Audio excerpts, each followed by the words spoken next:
आप सभी का कान्हा एजुकेशन चैनल में स्वागत है। कान्हा एजुकेशन आपके लिए शिक्षण अभिरुचि के प्रश्न लेकर आया है। तो देखते हैं हम हमारे प्रश्न। पहला प्रश्न है कि एक अध्यापक को सहायक शिक्षण सामग्री का उपयोग करना चाहिए। जो एक अध्यापक है उस अध्यापक को कक्षा के अंदर पढ़ाते समय कौन सी सामग्री का उपयोग करना चाहिए ताकि जो पढ़ा रहा है उसके अंदर कुछ बदलाव आए और उस बदलाव से बालकों को अच्छे से समझ में आए। तो हम जो देखते हैं हमारा उत्तर क्या है, तो एक बार प्रश्न वापस देखते हुए ऑप्शन पर चलते हैं कि एक अध्यापक को सहायक शिक्षण सामग्री का उपयोग करना चाहिए शिक्षण को रुचिकर बनाने हेतु, दृश्य अनुभव प्रदान करने हेतु, शिक्षण को प्रभावी बनाने हेतु, अध्यापक का कार्यभार कम करने हेतु। तो दोस्तों, जो सहायक शिक्षण सामग्री है इसका उपयोग शिक्षण रुचिकर बनाने हेतु किया जाता है। तो इसका पहला उत्तर है। नेक्स्ट उत्तर की बात करते हैं हम। यदि एक छात्र आपकी कक्षा का अनुशासन भंग कर रहा है तो आप अध्यापक होने के नाते क्या करेंगे? दूसरों से इसकी चर्चा करेंगे, इसके लिए उसे दंड देंगे, माता पिता को बुलाने के लिए उसकी डायरी में नोट लिखेंगे, इसके पीछे का कारण जानने का प्रयास करेंगे। दोस्तों, कक्षा के अंदर कोई अनुशासन भंग कर रहा है तो अनुशासन भंग करने का कारण जानने का प्रयास करेंगे हम। तो हमारा जो आंसर है इसका चौथा आंसर है कि इसके पीछे का कारण जानने का प्रयास करेंगे। नेक्स्ट प्रश्न की बात करते हैं कि जो प्राथमिक स्तर पर शिक्षण की सर्वोत्तम विधि कौन सी है। प्राथमिक स्तर की बात करें, जो कक्षा 1 से 5 तक है, कक्षा 1 से 5 तक शिक्षण यानी पढ़ाने के लिए जो सर्वोत्तम विधि है वो कौन सी विधि है? व्याख्यान विधि, खेल विधि, परियोजना विधि या प्रदर्शन विधि। तो दोस्तों, प्राथमिक स्तर पर शिक्षण के लिए सर्वोत्तम विधि है खेल विधि, क्योंकि ये छोटे छोटे बालक खेल के माध्यम से ज़्यादा सीखते हैं और बहुत कम समय में सीख लेते हैं। तो इसलिए इसका राइट आंसर है दूसरा। नेक्स्ट प्रश्न है कि शिक्षण की प्रकृति है विज्ञान, कला और कौशल, कला और विज्ञान, विद्यार्थियों की पृष्ठभूमि। तो शिक्षण की प्रकृति की बात करें तो शिक्षण दोस्तों एक कला और विज्ञान है। शिक्षण पढ़ाने की तो क्या है, कला है, शिक्षण एक विज्ञान है। यानी कि हम बात कहें कि तो शिक्षण की जो प्रकृति है वो कला और विज्ञान है। दोस्तों, क्या है? कला और विज्ञान है, कला और विज्ञान है।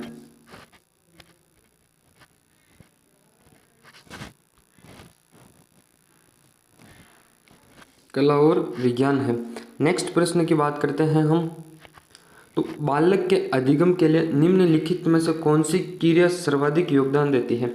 जो बालक है, बालक के सीखने के लिए अधिगम का अर्थ होता है सीखना। तो सीखने के लिए निम्नलिखित में से कौन सी क्रिया सर्वाधिक योगदान देती है? तो सर्वाधिक योगदान बालक तब सीखता है जब वो कुछ करके सीखने का प्रयास करता है। तो इसका राइट आंसर होगा दोस्तों करके सीखना। क्या होगा दोस्तों? करके सीखना। इसका राइट आंसर चौथा है, करके सीखना। अगले प्रश्न की बात करते हैं। सभी स्तर के लिए एक अध्यापक की एक महत्वपूर्ण योग्यता कौन सी है? सभी स्तर के लिए एक अध्यापक की महत्वपूर्ण योग्यता कौन सी है?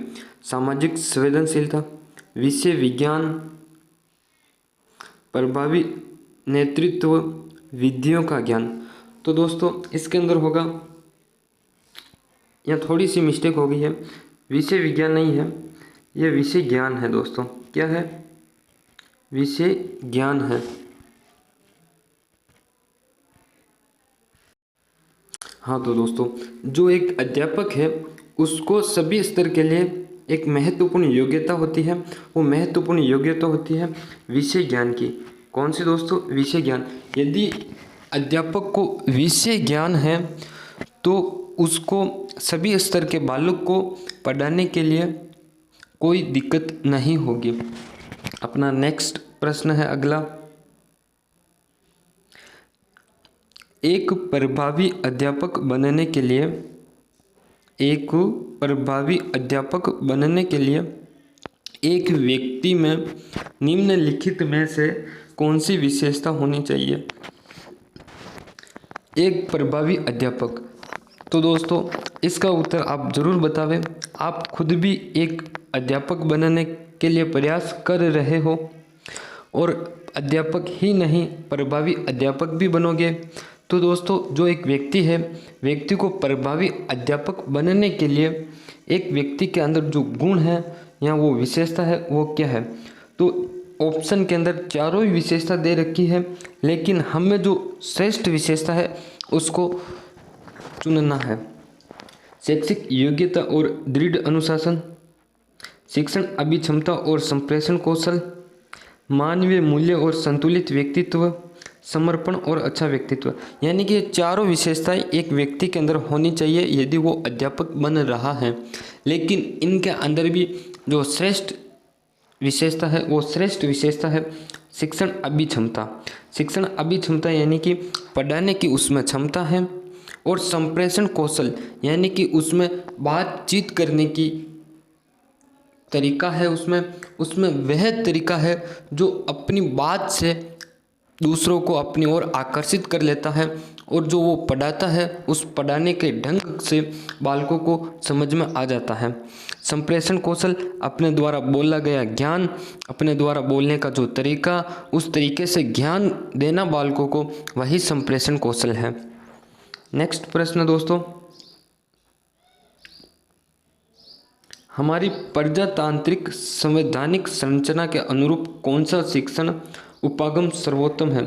तो दोस्तों जो प्रजातांत्रिक है, प्रजातांत्रिक का अर्थ होता है प्रजा और प्रजा का राज करने वाला राजा। यानी कि प्रजा और राजा यदि दोनों मिलकर कोई कार्य करें तो उस कार्य को हम कहते हैं सहभागी। तो इस प्रश्न का उत्तर भी उसी के अनुरूप है कि हमारी प्रजातांत्रिक संवैधानिक संरचना के अनुरूप कौन सा शिक्षण उपागम सर्वोत्तम है? तो सहभागिता केंद्रित है। कौन सा है दोस्तों? दूसरा, सहभागिता केंद्रित है।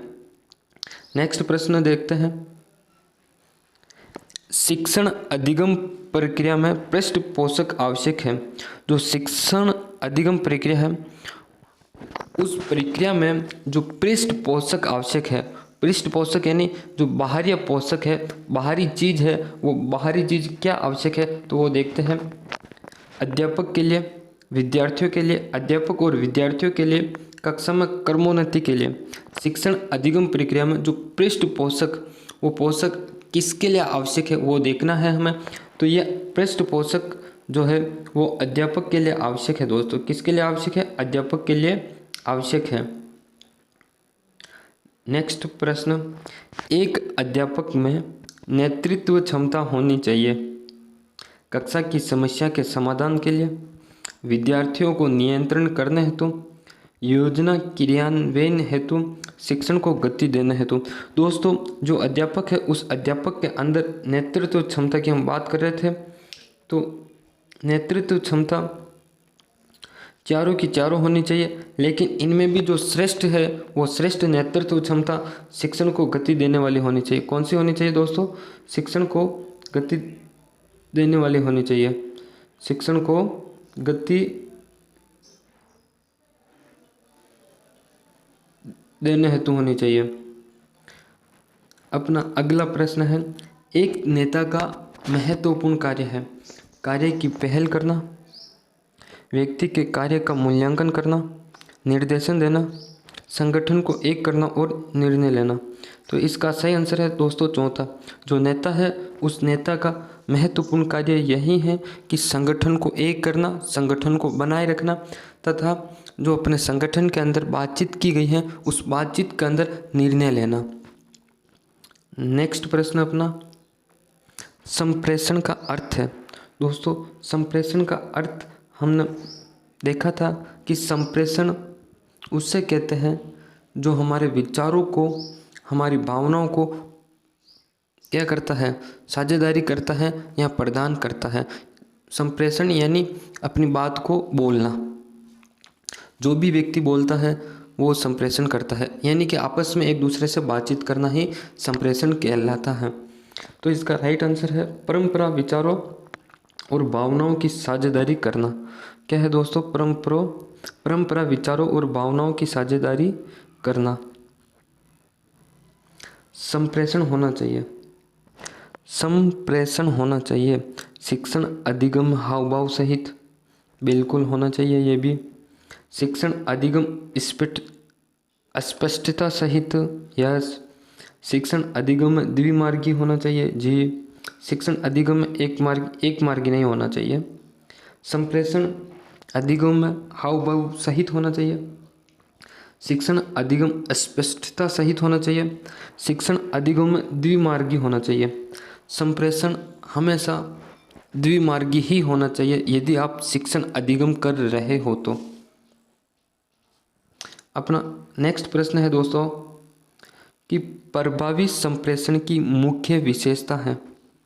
यह द्विमार्गी प्रक्रिया है। यह संवेदी सक्रियता पर निर्भर करती है। यह बोलने का कौशल है। यह विकास का साधन नहीं है।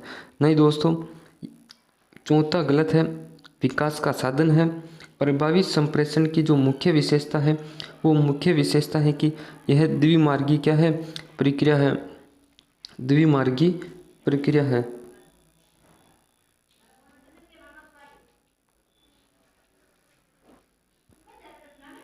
अगला प्रश्न है अपना दोस्तों, अपना अगला जो प्रश्न है वो प्राथमिक स्तर के अध्यापक की सर्वाधिक महत्वपूर्ण भूमिका निम्नलिखित है। जो प्राथमिक स्तर के अध्यापक है यानी कक्षा 1 से 5 के अध्यापक, कौन से दोस्तों? कक्षा 1 से 5 के अध्यापक। कक्षा 1 से 5 के जो अध्यापक है उस अध्यापक की सर्वाधिक महत्वपूर्ण भूमिका है। तो दोस्तों, सर्वाधिक जो महत्वपूर्ण भूमिका है वो कौन सी है? वो भूमिका है विद्यार्थियों के भविष्य का निर्माता, यानी कि विद्यार्थियों के भविष्य का निर्माता कह सकते हैं हम उन्हें। समाज की रीढ़ कह सकते हैं, समाज सेवक कह सकते हैं, साक्षर व्यक्ति कह सकते हैं। यानी कि ये चारों भूमिका है उसके अंदर, लेकिन हमें पूछा गया है सर्वाधिक महत्वपूर्ण।